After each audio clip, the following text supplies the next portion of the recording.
Ay, unsa nam sa gidok-dok aning kanahan. Unsa na nga ko kaber? Lumot-lumot ta kaber? Oo no. Mafuwas ko tigil lo. Sikop na ka kuha. Meron kita. Ay mayuhan yan no. Panggatas anak. Igo magdok-dok mo dia imo na sang ipuga ng bangag ay murag taler. Unsa naman sa ang taler? Ay takag litok diha kay ma-restrict ang lulumets. So karon na humana tagpuga ato na siyang paabuton kanusa siya mogawa sa iyang bangag. Kay kini nga panagat kanang na jud siya pasyensya. Kung wakay pasyensya, di jud ka kakuha ani kay dugay gyud siya mogawas tanawa gakamang-kamang na. Karon taud-taud baad tasaka na siya sa babaw. O di ba nindot nga teknik dapat sad lagi mo paabot ka pila ka minutes. Thank you for watching and God bless always. Thank you.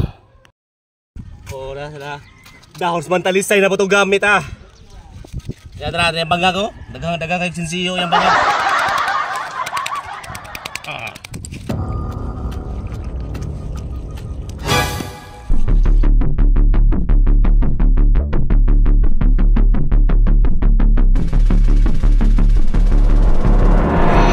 Pamili sa taog dahon. Ako dahon.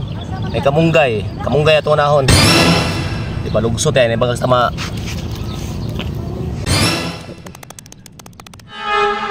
Maong ganang kay gumagamit ng kamunggay kay epektibo jud kay siya nga dahon. Wala pa gyud sa minuto ang tamala mo gawa sa dayon. O di ba ang gaway niya kitiw-kitiw na. So kamundool sa dagat kay wala mo kasuway, panuway mo. Tora lugsot ta siyang bangag. Thank you for watching and stay safe always. Thank you. Nako sigarilyo. Yung bangag sama, amo ni suwayan yung sigarilyo. Para ka makakatuo yun mo. Amo ni imot na nga. Tingin tuloy.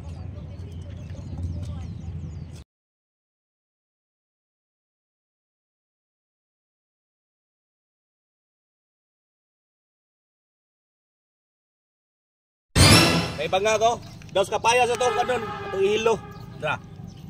Na bangag. Ito.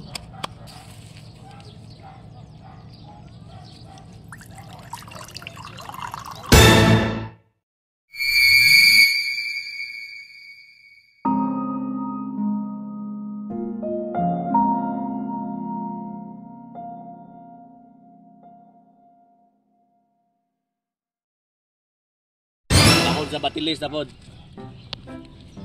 Atong dok-dokon, ra bangag sa maay. Dukon to niya.